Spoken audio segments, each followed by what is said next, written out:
Welcome to the future of education. And now, here's your host, Michael Horn. Welcome to the future of education, where we are dedicated to building a world in which all individuals can build their passions, fulfill their potential, and live a life of purpose. And to help us think through that today, I'm tremendously excited. We have Clayton Lord. He is the Director of Foundation Programs at SHRM, joining us to think about how we help unlock that path of progress for individuals, employees and their jobs, but really employers as well, that can get so much more out of those individuals when there's a better match in all facets of how they work with each other. So Clay, thank you so much for joining us today. Of course. Thanks for having me. Yeah, no, you bet. Your work obviously gets to interact with lots of different individuals, lots of different companies, creating changes in a variety of ways. But just before we dive into that, talk us through your own path to the role you're in now, and your passion for it, and sort of how you got to know SHRM originally. You know, it's an interesting and sort of circuitous story. I actually, so I've been at SHRM Foundation for about 18 months now. And I prior to that, for about 20 years, was in the arts and culture sector, working at the local level and then at the national level on a variety of issues that I would now sort of roll up together as workforce issues for the cultural sector in the United States, which is a sector that mirrors a lot of the populations that we work on now at the SHRM Foundation, in that it is sort of, generally speaking, chronically economically insecure. It's extremely diverse. It doesn't have the strongest voice as a class when it comes to policy. And so, I came out of Georgetown. I grew up with a lot of privilege, went to a really good college, dove in the cultural sector, and through a lot of engagement with a lot of different partners, sort of developed my understanding of what equity meant and my understanding of how I got to where I was and where that was me and where that was the conditions that I was given at birth.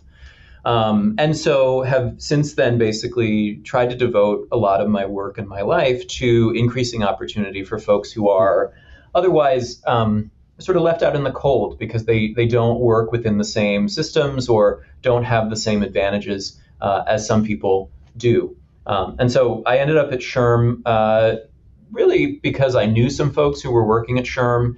SHRM is the largest society for HR professionals in the world. It has 340,000 employer members all across the world, predominantly in the United States. And then the foundation for SHRM is one of the only real locuses for driving employer action to, particularly through the HR function, to be agents for social good. And so it seemed like an interesting fit for me as I was trying to navigate from the sort of very important but niche work in arts and culture into broader conversations about workforce and the future of work. Super interesting to hear that pathway. And I love how it's not linear and yet ends up in a place of passion for you. And on that topic, obviously, over the next decade, you all have set a lofty goal of aiming to transform hiring and advancement practices for 100,000 employers, 500,000 HR professionals, managers, executives. And specifically as part of that, as I understand it, your aim is to shift away from a degree-centric hiring model toward a skills-first model, among some other characteristics. And so I just love you to talk through what would that look like, right, when it's done, and why does it matter so much? Well, it's a great question. And I think that the sort of short answer is that it is responsive to the evolutions in how people are being educated and how they're trying to find their way into work. So right now, today, so not 10 years from now, but today, 2 in 3 working age adults in the United States do not have a 4-year degree. And today, 3 in 4 job postings require a 4-year degree when they're posted. And so it's sort of this significant and ongoing mismatch between where and how people are finding their skills and aptitudes and competencies, where they're developing the things that they can bring to bear in the workplace, and what is required as a sort of first gateway to get through in order to access a lot of jobs. And so among 3 focuses that the SHRM Foundation has, one of them is what we call widening pathways to work. it's focused on two sides of that coin. So one of them is around untapped pools. So really helping employers understand where and when and how to engage folks who are from groups that have historically been marginalized out of the job market, including people with disabilities, people who've been justice impacted, people who are connected to the military, older workers, and opportunity youth, which are people aged 16 to 24 who don't work or go to school.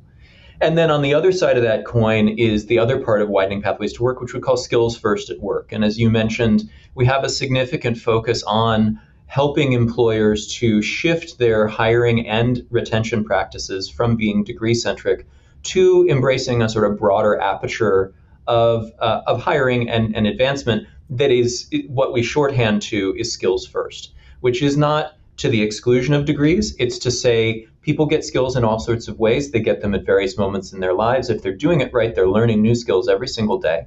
And all of those skills deserve to be taken into account when you're trying to hire for what is essentially a bundle of skills that we call a job. And so at SHRM Foundation, the way that we're making that investment, and we are an operating foundation, so we raise dollars and then spend them on tools and trainings and other programs and services. The way we're making that investment is by creating the conditions to help employers, 90% of whom today say adopting skills-first strategies is a good idea, but only 15% of whom are actually saying they're doing anything about it, to move from that place of agreement that most employers are in to a place of action, where they can take incremental, measurable, manageable opportunities for change, and they can move towards a skills-first mentality that allows them to access the full spectrum of talent. You asked what that looks like. Well, in 10 years, if we do it right, we will hit what we think is an inevitable tipping point farther down the line sooner. So we think that skills first is the future, whether we do anything about it or not. We think that anyone who thinks that we're not moving in the direction of more and more people accumulating the skills, competencies, aptitudes, and gifts that they have outside of the walls of a four-year institution are just going to be left behind.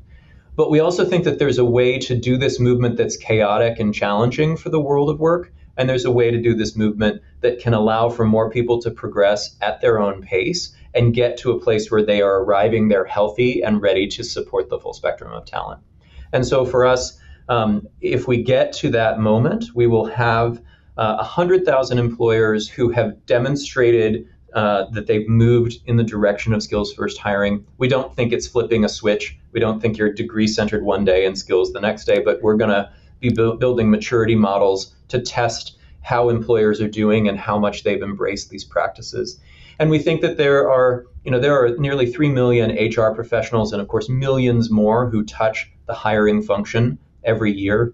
And we think that even a small percentage of those, which we tag at 500,000 HR professionals, hiring managers, and C-suite folks, if they were taken through and educated more fully on skills-first hiring and advancement practices, then we would hit a tipping point where our goal ultimately is that skills-first hiring is ubiquitous and unremarkable.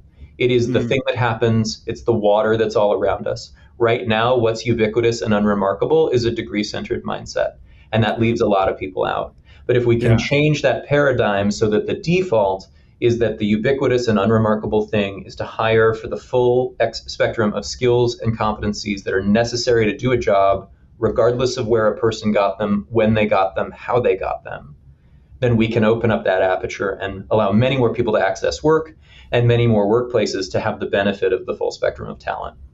Yeah, it strikes me that fundamentally you want employers, companies, right, to be hiring people that are going to help them make progress, and for the individuals to be recognized not as a bundle of credentials, but more around the dignity that each person brings through the collection of their experiences to the table to show that they can help that employer make progress. And by the way, in their own lives, they get to make progress as well, as it'll better align with the things that their capabilities and presumably what drives their energy. I'm curious, you started to allude to it, right? This isn't a switch, right, that you can just flip. It's why, yes, an employer says we're dropping degree requirements, doesn't mean that they're not hiring based on degree the next day. I'm curious, like, what are those big barriers toward toward this vision that you see right now out there? Yeah. Well, so when in our research, the barriers in general towards moving from degrees to skills, there are three of them. The first we talk about as the ROI being murky. So right now, the return on investment for a degree-centered practice is relatively well known. Sometimes it works out well, sometimes it works out poorly. But when it works out poorly, the blame is usually placed on the candidate, not on the business or the HR provider. So the shorthand I use to talk about that is if you are hiring and you hire 5 people from Ivy League schools and 2 of them don't work out, then the assumption is that something didn't work out with those 2 people. If you hire 5 people and you hire those 5 people from skills-based backgrounds, they don't have a 4-year degree from anywhere, let alone from an Ivy League school, and 2 of them don't work out, then the assumption is that you, the HR professional, or you, the hiring manager, did something wrong, and you took a risk that was too big. So that's the first one. The second one really has to do with trust, quality, and knowledge.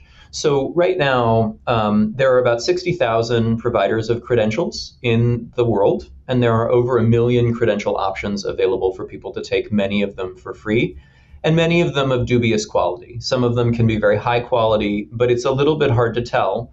And then on top of that, you've got an ever-growing number of startups who are vendors in this space who are trying to take advantage of this groundswell movement. You've got a significant number of products and tools that are being developed, both within the kind of core tool stack that's necessary for hiring today, and then also in all of these sort of emerging spaces like AI and so on. And then when you pair that with this third challenge that knowing how to move from degrees to skills is very different than believing that moving from degrees to skills is a good idea. We've got this sort of moment of challenge, particularly for small to mid-size employers, but also for others within large employers who are interested, where there's a challenge around quality and trust in the products that they would need in order to make that shift, and then general baseline knowledge about how to do so. So that's the second one. And then the third one basically comes down to risk aversion and loneliness. So right now, very, very naturally, businesses are risk averse, generally speaking. So when what you are doing is setting up a paradigm where they can either stay the way they are and deal with the challenges of today and be ill prepared for the future, but be okay right now, or you ask them to take a leap into something new using language that maybe expresses that newness, expresses the riskiness and innovation aspect of it, instead of the fact that it's sort of an inevitable incremental shift. And then you pair that with the fact that often these movements around skills start with a single person who is interested in changing their practices, or start with a single business within a sector who is at the front of that, who's the vanguard. You create conditions that are sort of not great for business folks when they're thinking from a business perspective, and sort of front load that risk and challenge instead of the focus on opportunity and inevitability. And so those three together they're lots of things, but we sort of consolidate them into those 3 pools of challenges that employers are facing. And then our goal is to build tools and trainings and coalitions and resources that tackle each of those challenges by consolidating information in a way that's consumable, by raising awareness of the positive ROI associated and reducing the myths about how disruptive and challenging this process can be, and by creating opportunities for coalition and community where employers can progress together instead of feeling like they're out on the branch with everyone else watching them to see if they fall. Yeah, that makes sense. So let's tackle that risk aversion one, because to your point, it's often said that governments and companies, they're great at dropping degree requirements, but at the end of the day, for HR, mitigating risk is important, and hiring someone with a degree just feels less risky, as you said. It's like back in the day, right? You never got fired for buying IBM, was the saying. So right. I'm just curious, like how, what do those tools look like that really de-risk this and give them the security that they can make that jump to hiring someone perhaps without a degree, but who has maybe a more demonstrated set of experiences that they can actually step in and do that job well? Yeah. I mean, it's a good question. And risk, of course, comes in a variety of forms. So one of the things that we think about is the different types of risk that are at play. And the kind of more obvious ones have to do with the financial or structural risk to the organization. And so we're looking at ideas like whether there's a way to de-risk the near-term financial obligation of skilling through low interest or no interest loans, through mini grants, through consortium models, things like that, that then would allow for proof of concept. We have done that actually in some of our pilots where there's small groups of folks who are employers and they receive some seed money in order to do an intervention. And we find that, I mean, not surprisingly, that boosts their success rate because they don't have to go through the hurdle of getting authorization for the money. I think that also speaks to another aspect of that, which is the structural risk. So one of the things that is important to note about skills-first hiring and advancement is that you are already doing skills-first hiring and advancement. It's just often under the proxy of a degree. And so every single person is ultimately hired for the skills they have or the skills they don't. Sure. Right now, our model for hiring has been set up in such a way that there isn't time for most people to take in the fullness of a person's skills and aptitudes. So one piece of research said that on average, a resume is viewed for about 6 seconds before a decision is made about them. That's not long enough to assess the full spectrum of someone's skills and competencies and aptitudes and gifts. So there are technologies that are being developed, AI is being harnessed in various ways. There are really interesting companies who are working at the applicant tracking system level or at the sort of like pre-interview level to parse resumes and parse experiences into skill stacks that then can be translated so that it's sort of skills and skills looking at each other. And then that person is progressed to a conversation with a person, not based on how their resume looks, not based on the keywords that they use that match the job description, not based on where they went to school or whether they went to a 4-year school, but instead based on this technology is saying that the way this person has represented their skill stack, whether that's through a learning and employment record, a digital wallet, a printed resume, and the way that the business has articulated the needs and skills for that job matches up at a high percentage rate, and therefore they're worth talking to. The other sort of risk is personal risk, and that one is a little bit harder. So I mentioned in the example about Ivy League candidates versus skills-first candidates, right now there is a perception that sometimes if a candidacy fails, it's because of the candidate, and sometimes if the candidacy fails, it's because of the person who picked them to be a candidate. And so we have to get around that. We have to deal with that reality, which I think is something that'll happen over time.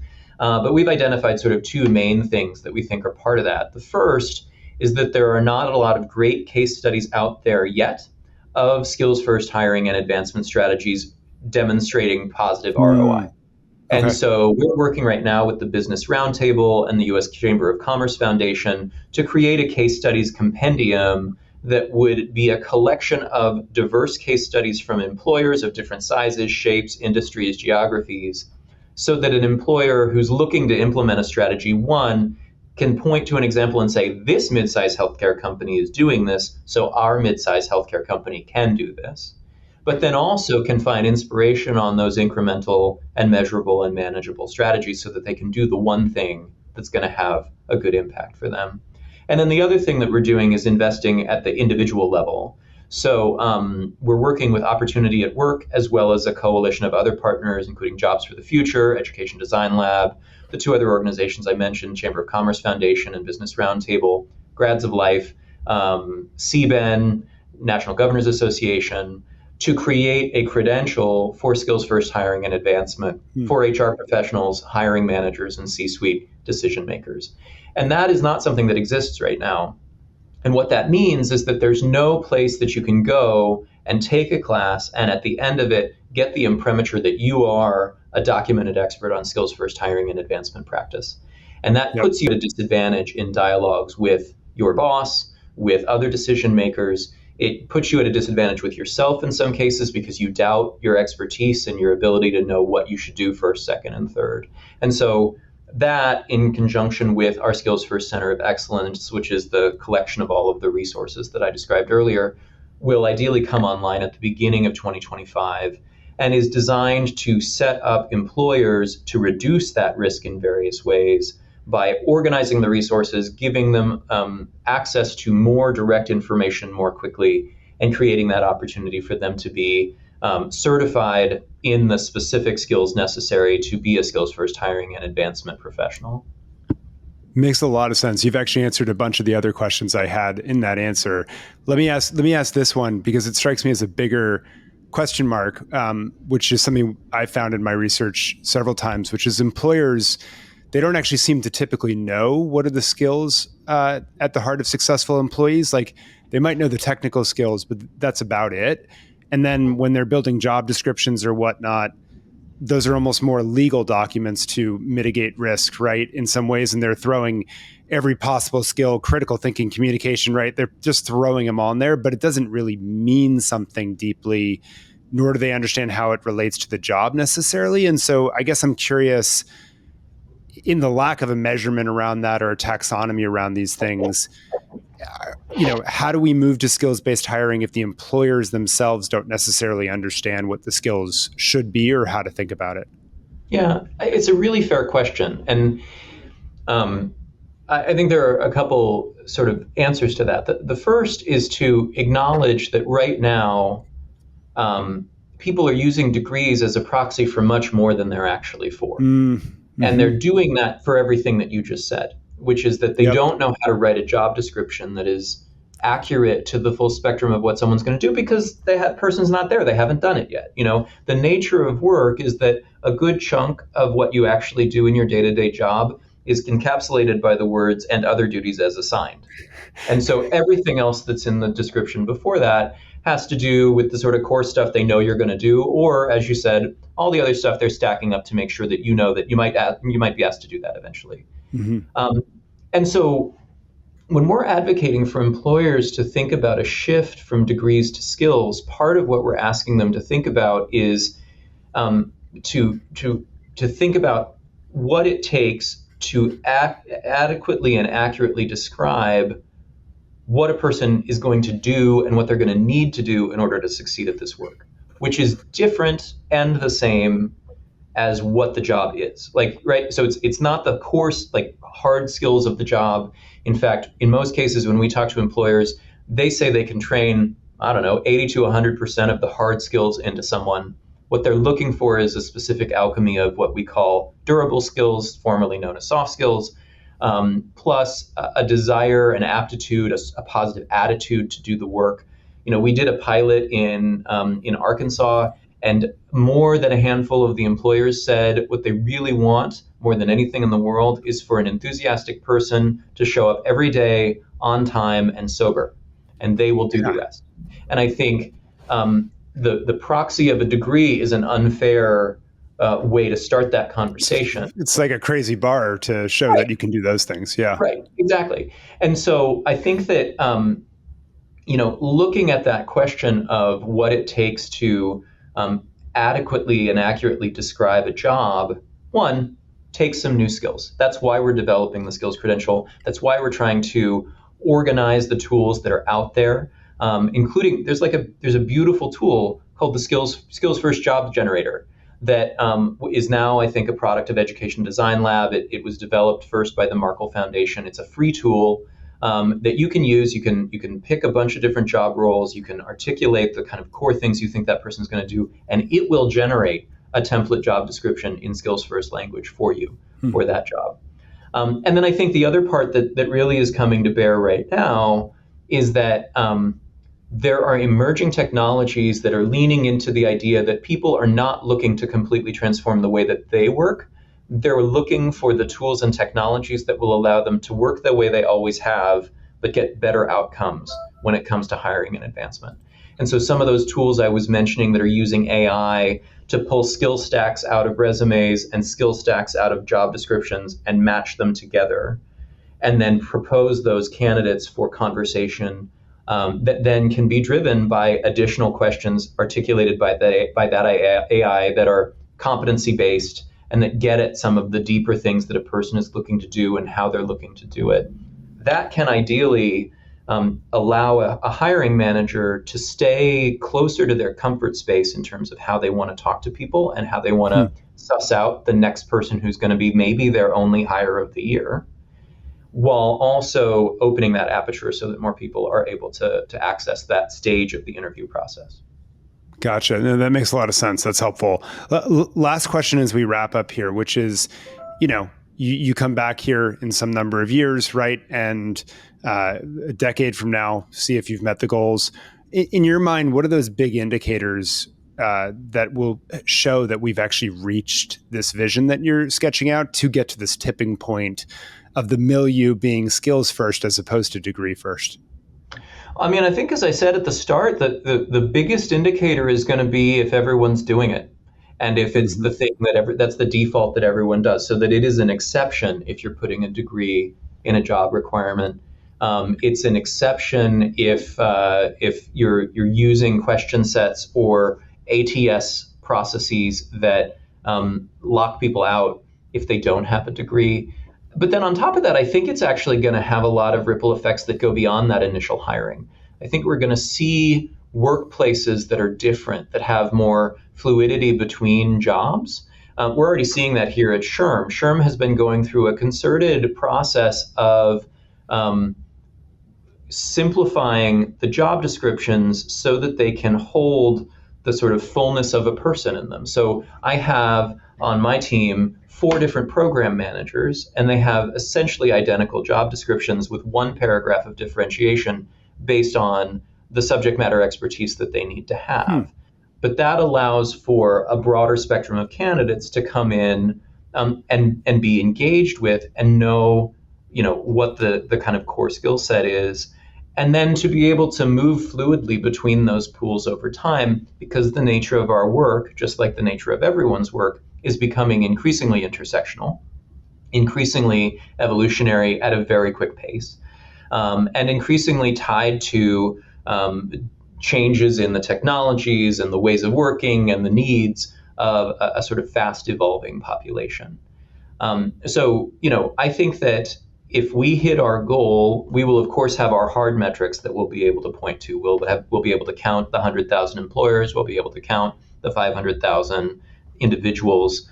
Ideally, we have models that say that if that were to happen, and at the rate that we think it would result in skills first hires, so hires of people who don't have those 4-year degrees into historically 4-year degree positions, the data says that that's something like $26,000 a year on average in extra income for those individuals, $900,000 a year in a lifetime on average for someone who moves from a sort of non-degreed track to a degreed track.